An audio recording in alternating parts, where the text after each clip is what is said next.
उसमें इनका ये कोई डिमांड नहीं थी कि अलग से देश चाहे तमिलनाडु का, क्योंकि एक सीरीज आई है अभी रिसेंटली फैमिली मैन 2 नाम से, तो उसमें यही बताया कि वो अलग से फ्रीडम चाह रहे थे, वो एग्जाइल में एम्बेसी चाह रहे थे, ये फ्रांस वगैरह।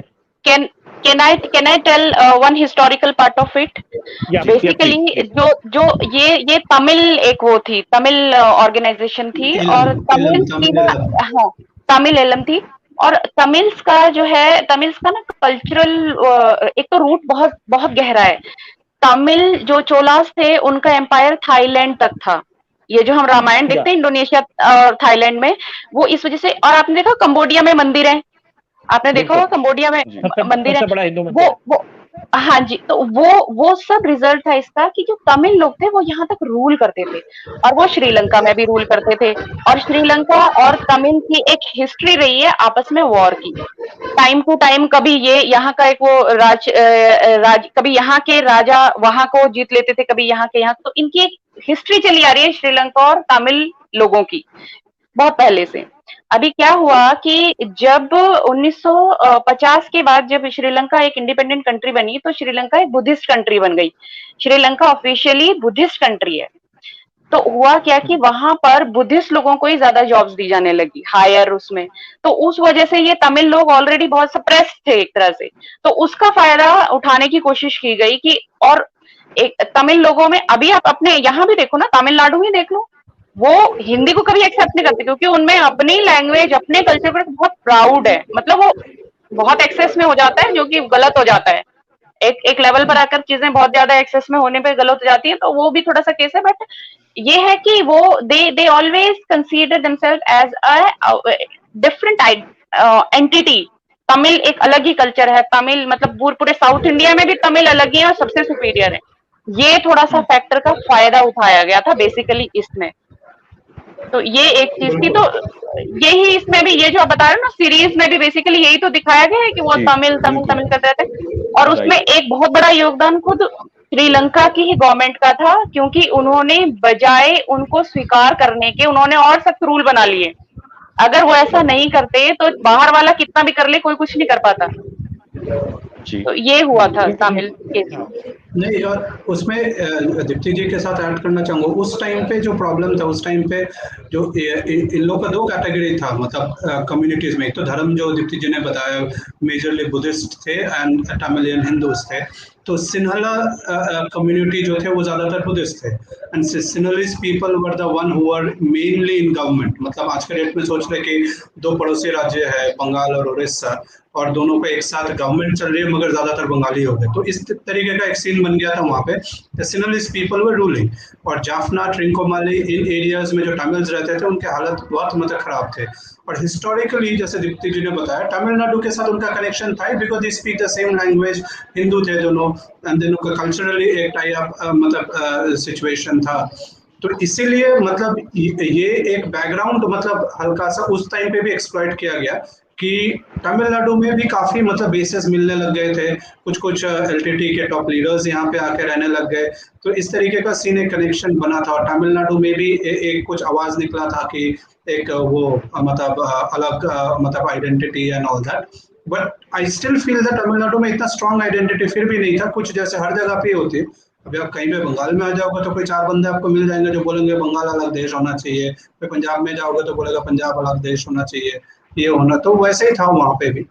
बट लेकिन इसमें मेन बात क्या है कि एक जनरल बात ये बता दूं कि जो एलटीटी थी, दैट वाज रॉस बेबी, है ना। ये आपने इनपुट दिया, ये हम सबके लिए नॉलेज था एक्चुअली, जब आपने पहले दिन भी बोला था। This was something that we came to know through you. ये पर्पस था देश की सिक्योरिटी को अच्छा करने के लिए।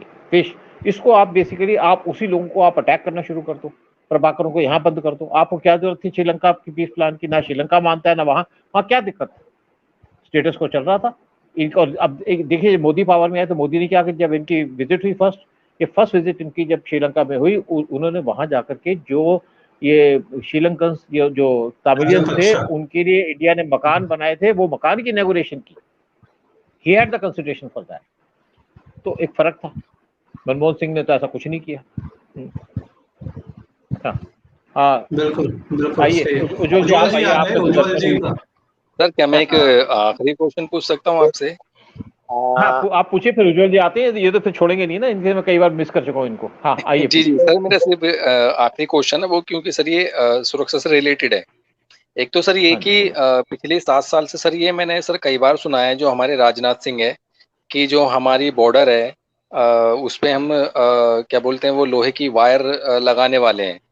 तो सर ये काम अभी तक सर स्टार्ट हुआ या सर कहाँ तक पहुंचा? अरे सर दूसरा कौन से बॉर्डर की बात की थी इन्होंने? ये सर मतलब जो हमारी ये बांग्लादेश से लगती है और पाकिस्तान से लगती है, जहाँ से ये आतंकवादी आते हैं या घुसपैठिए आ जाते हैं। और दूसरा सर ये कि हमारे इंडिया में सर ये 9-10 करोड़ लोग जो हैं सर, वो किस तरह घुस आए? क्या सर बॉर्डर सिक्योरिटी फोर्स में सर कुछ गड़बड़ है क्या? देखो एक बात है। पहली बात तो ये है कि हमारी बॉर्डर की पूरी फेंसिंग हो रखी है, जहां तक पाकिस्तान का सवाल है। बांग्लादेश के बॉर्डर पे भी काफी हद तक फेंसिंग हो चुकी है, और वो स्पेशली हुई जब पीएम मोदी गए थे बांग्लादेश 2015 में, और वहां पे उन्होंने बॉर्डर एग्रीमेंट किया था। एक कुछ लैंड उनको दी, कुछ यहाँ दी, उसके बाद ये हुई, कुछ एरिया बच गए। अब बेसिकली मेरे से किसी ने भी बड़े नाराज होकर के पूछा कि हमारी बीएसएफ क्या कर रही है। मैं नहीं कहता कि हर एक जगह में करप्शन है, उसकी तो एक बात अलग है। अब देखिए बीएसएफ के पास क्या रोल है। बीएसएफ का मेन रोल पड़ता है पाकिस्तान का बॉर्डर, वहां पे वो चक्कर लगाते रहते हैं। और पाकिस्तान के साथ जो बॉर्डर है टोटल अगर देखा जाए तो 3,323 किलोमीटर का बॉर्डर है, इंक्लूडिंग पीओके वगैरह। तो बीएसएफ की रिस्पॉन्सिबिलिटी बहुत है। अब जहां तक हम बात करते हैं आपकी बांग्लादेश की, बांग्लादेश के साथ हमारा सबसे लंबा बॉर्डर है, 4097 स्क्वायर किलोमीटर, 4097 किलोमीटर का। अब देखिए एक बात है कि बीएसएफ क्या करती है। बीएसएफ का एक यूनिट जाता है, वो चक्कर काट के आता है, फिर दूसरा यूनिट इधर जाएगा उधर जाएगा। अब एक लोग कहते हैं कि नहीं हमारे पे बीएसएफ है, कैसे घुस जाते हैं। अब एक बात बताइए कि अगर 4097 किलोमीटर का बॉर्डर है, अगर हम 1 किलोमीटर में 100 मीटर में एक आदमी खड़ा करते तो कितने हो गए? 40,000।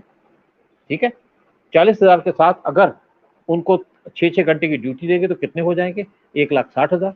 मैं कोई बात कर रहा हूँ खड़ा करने की बात, ठीक है। उसमें से 10% आदमी आपके चले जाते छुट्टी पे, कितना हो गया? वो भी जाएंगे। फिर उनको फूड सप्लाई करना है, वो भी है। फिर एक आदमी क्या कर लेगा अगर वहां से 50 आदमी आ जाएंगे?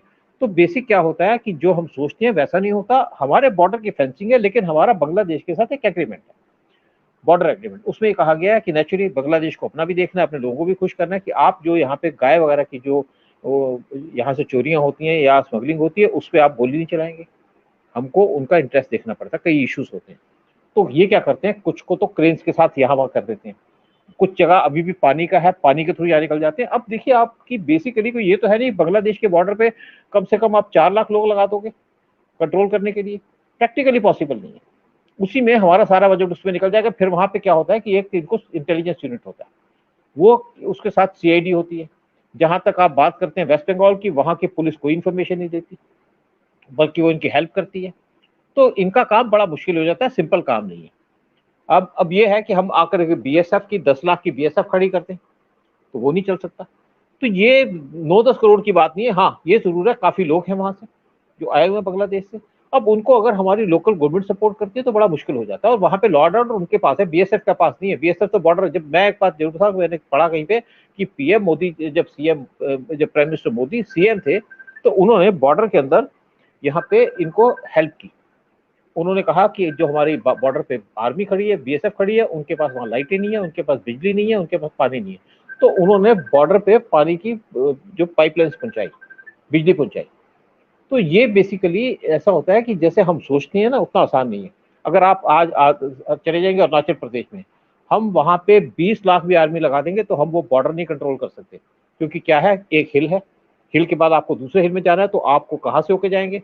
कोई कहीं से घुस जाएगा, कहीं से घुस जाएगा। तो बेसिक सिंपल बॉर्डर नहीं है कि एक लाइन में खड़ा हुआ है, तो बहुत मुश्किल काम है। एक हमारी पोस्ट यहाँ पे है। क्या होता था कि एक बॉर्डर में जैसे हमारे लोग भी होते हैं, आईबी के लोग भी होते हैं, तो क्या होता है हर एक की अपनी अपनी ड्यूटीज लगी है। आर्मी का ये एक यूनिट चलेगा, वो पूरा इन्फॉर्म करके चलेगा हम इस एरिया में जाएंगे। तो 15 दिन का वो चक्कर काट के आता था।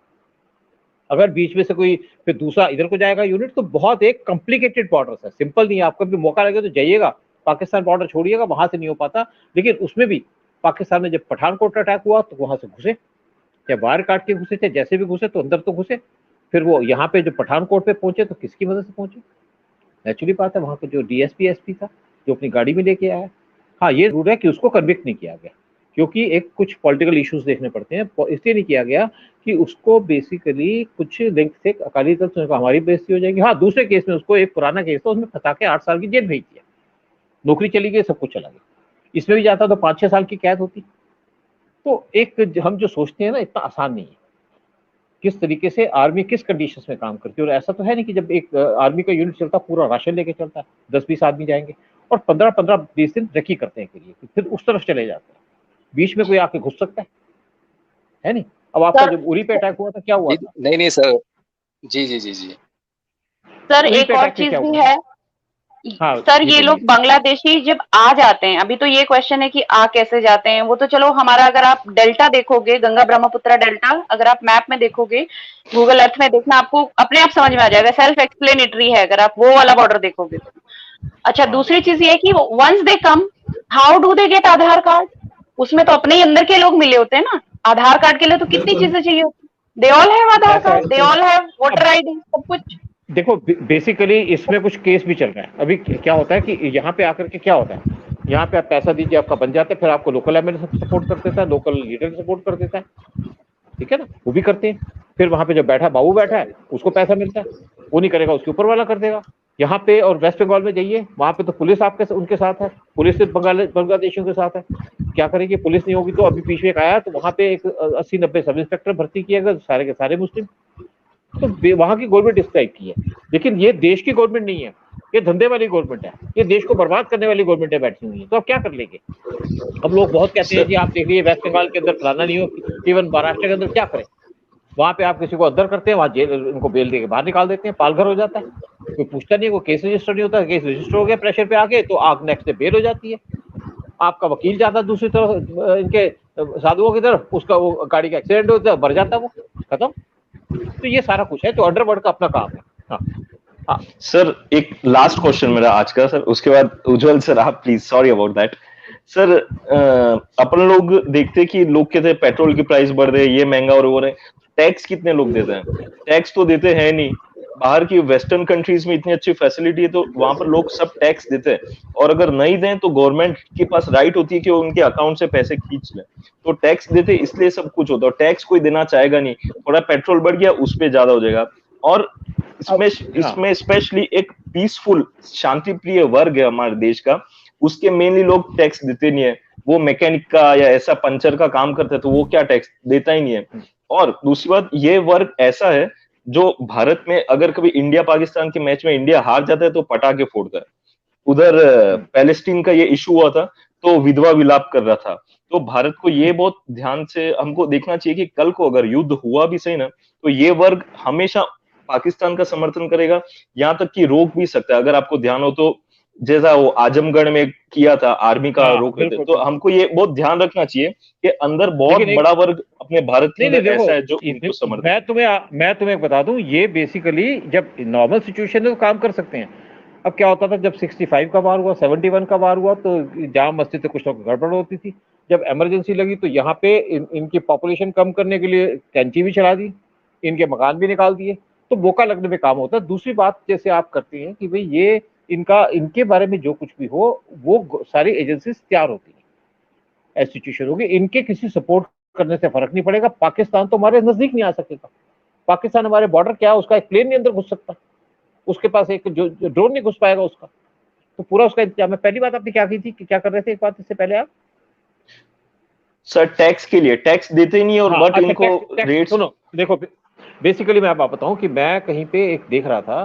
अब टैक्स में, इसमें पेट्रोल में क्या है, एक 2008 में इन्होंने कुछ बॉन्ड शुरू किए थे ऑयल के ऊपर, उसके ऊपर इनका पैसा इकट्ठा किया, और उसके जो पेमेंट थी वो 2018 में देनी पड़ी। उसके लिए इनके पास पैसे का इतना ज्यादा बर्डन पड़ गया कि गवर्नमेंट वो चुका रही है। और पेट्रोल के ऊपर क्या है, जो शोर मचाते हैं, क्या होता है पेट्रोल का, दिल्ली में इन्होंने एक बार अपना गवर्नमेंट ने अपना उस पर टैक्स कम कर दिया। टैक्स का शेयर होता है जो पेट्रोल पे मिलता है, वो स्टेट के पास जाता है, सेंटर के पास होता है, स्टेट के पास भी काफी शेयर है। तो दिल्ली के अंदर जब इन्होंने किया, दिल्ली के चीफ मिनिस्टर, उसने 3% वैट बढ़ा दिया, 10,000 करोड़ इसके पास आ गए। तो सेंटर क्या करे, सेंटर कम करेगा, ये टैक्स बढ़ा देंगे। दूसरी बात क्या है कि किसी लोग ने सोचा है कि गवर्नमेंट कितना खर्चा कर रही है। यहाँ पे जब फ्लड्स आते हैं किनको सपोर्ट करती है, यहाँ पे टॉयलेट बना रहे हैं वो भी तरीके से काम करती है, कोई पैसा नहीं खाया जा रहा, जिसकी फसल खराब होती है उसको ही पैसा पहुंचता है, लोगों के अकाउंट में पहुंचता है, हमारे घर में काम करने वाले कहते हैं पहुंचते हैं। अब यहाँ पे देखिए कोविड आया, कोविड के चक्कर में क्या देश में किसी चीज की कमी है? कोई कमी नहीं। उसके बाद क्या प्रॉब्लम चल रही है कि कोविड के इंजेक्शन फ्री लग रहे हैं। केजरीवाल कहता है मैं तुम्हें इंजेक्शन नहीं लगाऊंगा, मुझे 5,000 करोड़ दो, मुझे 2,000 करोड़ दो। सेंटर ने अल्टीमेटली कहा कि तुम्हारे बस की नहीं है, हम ही लगाएंगे, और यहाँ पे लाखों लोगों को इंजेक्शन लगने शुरू हो गए। इसमें क्या हुआ पंजाब के अंदर, पंजाब में वो इसकी ब्लैकमेलिंग करनी शुरू कर दी, प्राइवेट हॉस्पिटल को दे दिए, वहां से पैसे कमाने का धंधा करना शुरू कर दिया। गुजरात में क्या, आपका राजस्थान में क्या हुआ, कोविड की वैक्सीन उसको कूड़े में फेंक दिया। जो मास्क आई थी गवर्नमेंट की, उसको जाकर के प्रियंका गांधी को दे दिया कि अब आप इसको यूपी में बांटो। तो ये बेसिकली अपने आप को नहीं देखते। और अगर यहाँ पे आज इंजेक्शन लग रहे हैं, किसी भी कंट्री में फ्री में इंजेक्शन नहीं लग रहे इंडिया को छोड़कर। इंडिया ने इसके ऊपर एक मार्केट बनाई है और ये धंधा करने लगे। यहाँ पे सब दवाइयाँ सब कुछ था, और ये गवर्नमेंट इसी गवर्नमेंट ने एफिशिएंसी से काम कर रही है कि सारी कोविड की सिचुएशन कंट्रोल करके। महाराष्ट्र में दोबारा लॉकडाउन लग गया क्योंकि वो बेसिकली संभाल ही नहीं सकते, गवर्नमेंट गवर्नेंस ही नहीं है। केजरीवाल इसलिए कुछ नहीं कर पा रहा कि सेंटर का डंडा ऊपर से, नहीं तो ये आज सारा खोल के लोगों को मारना शुरू कर देता। दिल्ली के अंदर लोग मर गए, खुलेआम मर गए। केजरीवाल ने एक हॉस्पिटल नहीं बनाया, केजरीवाल ने यहाँ पे जो ऑक्सीजन थी उसका धंधा करना शुरू कर दिया, केजरीवाल ने बेड्स के अंदर पहले ही पीसफुलों के रिजर्व कर दिया, और यहाँ पे कुछ कांग्रेसी भर्ती हो गए, चाहे बेड खाली थे लेकिन किसी को दिए नहीं गए, नाम लिखे गए। तो ये बेसिकली गवर्नमेंट ने कंट्रोल करके अपने दिया, जितने भी आपके डिफेंस के हॉस्पिटल थे वहां पे काम करना शुरू कर दिया, वहां पे इन्होंने बेड बना दिए। कुछ सोशल ऑर्गेनाइजेशन थी उन्होंने काम कर दिया, लेकिन केजरीवाल ने कुछ नहीं किया, ये कुछ नहीं किया। और आज अगर हम आज जिंदा बैठे हैं, तुम बैठे हो, मैं बैठा हूं, तो बैठे हैं इसलिए कि ये गवर्नमेंट ने जो काम किया, मोदी गवर्नमेंट ने काम किया। और जिस तरीके से आप ऑक्सीजन की कमी थी, किस तरीके से उसको पूरा किया, किस तरीके से काम दिया, केजरीवाल को पैसे दिए, केजरीवाल ने वो पैसे एडवर्टाइजमेंट में खर्च कर दिए। केजरीवाल को पैसे दिए तो वो जाके 1 करोड़ एक डॉक्टर को दिया है, जो मुस्लिम डॉक्टर था, जो बाकी डॉक्टर मरे उसमें कुछ नहीं है, जिन्होंने अपने देश के लिए सेक्रीफाइस किया। अभी पता नहीं ये बात ठीक है नहीं ठीक, बीच में सिसोदिया ने केजरीवाल को क्रिटिसाइज किया, उसने कहा कि इसने यहाँ पे जो पैसा खर्च करना था वो नहीं किया, ये बेसिकली एडवर्टाइजमेंट देता था, और ये एडवर्टाइजमेंट के दम पे चल रहा है, धंधा कर रहा है।